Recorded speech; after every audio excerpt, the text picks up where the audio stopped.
And he said, the Dr. Baumia, the clueless and all that. Look, my prayer is that we finish this primaries quickly.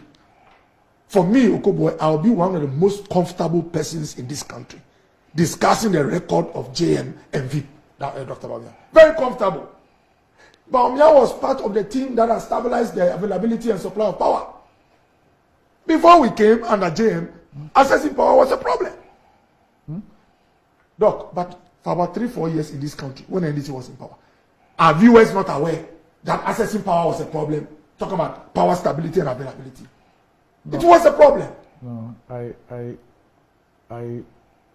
passed the comment because you said it was Dr. Baumia who has come to stabilize. No, my point is that he is part of the team today. That has done what? Of course, that has put in place the structures to ensure that we are able to keep, to sustain all the entities that must be kept in check so that power is made available. Yeah, but that's what you inherited. Oh, but Doc, yes, with all due respect, yes, we didn't have stable power during the time of GM. They always say that at the time he was leaving, their lights were not off. But when he was in power, yes, for about 3 to 4 years, power availability was a problem. What did you inherit? Did you inherit DUMSOR? Oh, Doc, you see, my position. Don't forget that you held a press conference in 2016 addressed by Mr. Boache Jaco on this situation. And I can play back what your party said. Look, one thing I'll mention which is basic is that our problems with power was not all technical. There was a lot of financial, factors. Yes. If we are not kept the liquidity situation at a particular minimum level, power will not be available. Have you been following the liquidity situation as far as the power sector is concerned? The crap plan is saying, I have a bottom line. My bottom line is that as we speak, the availability of power under this administration is way better. No, that one we can leave it to viewers to judge. No, it's not. Look, it's unfortunate that I have to go back and forth with you on this. But at least for the last 1 month, if there's one sector that we have discussed here with both parties and civil society, is the power sector. The level of debt, the level of losses, the impact of this sector. In fact, if you read this World Bank report that led to our discussion, if you look at the IMF program, you will see it. Look, I know. I'm not saying the sector is being... Never has this country been engulfed in the kind of debt situation, financial mess that we have in the power sector. Never. You see, the more you create problems for your government. Let's close.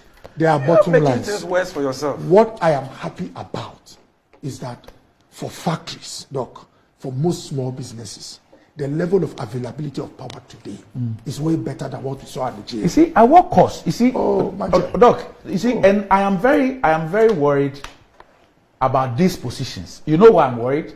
That's exactly what led us to us going to the IMF and to do a debt restructuring. No, let me explain. No, I'll give you the time. Let me explain to you why.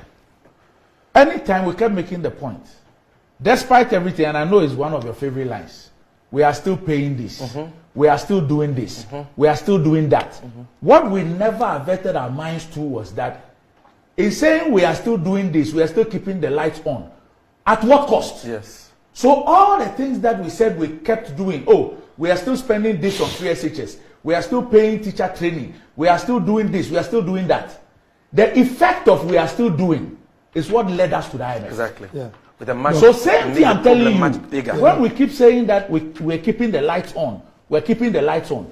We're doing that at what cost? Yes. And when will it explode in our faces? Yes. And at that point, what is going to happen to us? Look, I mean, that for me is the issue. Look, your point is well received. All I'm saying is that I'm happy about the fact that when all is said and done, I would prefer power being on with us being ready to discuss the challenges, to power not being stable and available, to us not discussing challenges. So I am not against what you are saying. You obviously. What have you done to ensure availability of power? Sammy, is it generation or fuel or whatever? You can't give me. Just reaping from the investments of John Mahama. You've done nothing in the power You can't give me back my time. This gentleman has power. So let me tell you. Doc. So my point is that let's be interested. When I watched JJ and Mesa, it was obvious that they know more about the sector than me. Okay, but for the layman, Doc, for the man walking on the streets of Teshi at either Tribleo or Agbrizan or First Junction or Nshona, all he's happy about that when he gets home and he's feeling quite hot after bathing, the fan can move. But if you tell him there are challenges with the cost, he will tell you try and deal with it.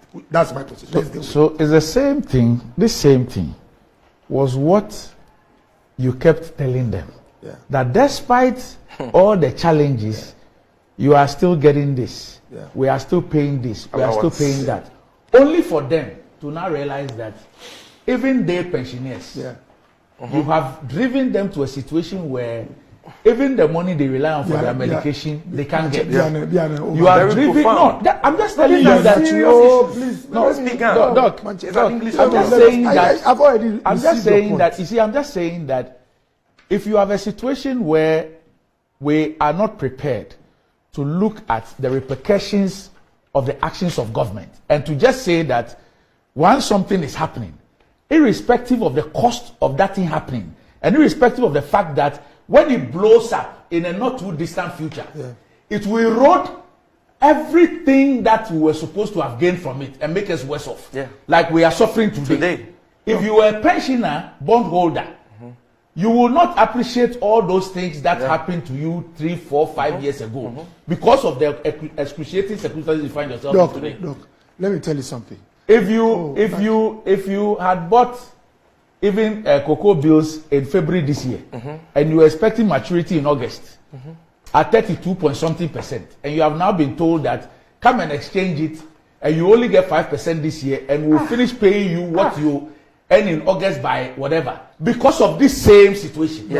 You won't appreciate what I say. So, Dr. Akoboy, what I'm telling you is that if you look at the indebtedness to the IPPs, what that thing means. Over 1 billion. If you look at the performance of ECG, what that means, and that even the cash waterfall for the last 2 months, the last time the report was made, what they paid was less than 20%. Doc. If you understand the implications of what is happening in that sector, Doc, all I'm saying, you will not be talking the way my position is not that speak about availability and go to sleep. So I am with you.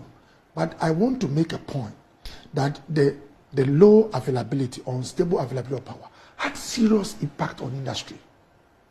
You get what I mean? It had, in fact, the performance of industry, including the mining sector, what made them suffer most was the availability of power, where they had to generate their own power. So all I'm saying is that, for me, having the power on is something that is very... And when I meet my... If it goes bust... But, Sammy, let me make my point. I mean... No, the point I'm making to you is that when it goes bust, when it goes bust, all what you are talking about will be eroded. We will not, and as a government, although I'm not the minister of, I mean, the Honorable Minister of Energy will not be sitting down and making it go bust. Like you said, you will never go to the IMF. Oh, please, come on. Like you said, you will never go to the IMF. But I wrote a lot. Look, so, and again, the same Dr. Baumia that sometimes Sami wants to speak as if he doesn't know his left or right, was the one who analyzed John Mahama's economic management and said that, looking at all the factors, he would end up at the IMF. In fact, initially he denied.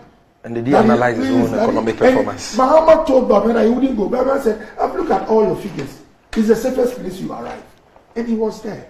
So Mahama said he wouldn't go to IMF. Initially when VIP made the comment that his government go to IMF, he said it's not true. He didn't say, yes, we are going to IMF. So with him, with Dr. Baumia at the helm, as the head of the economic management team, what happened to all those analyses that he had made? Let me flow. I beg you.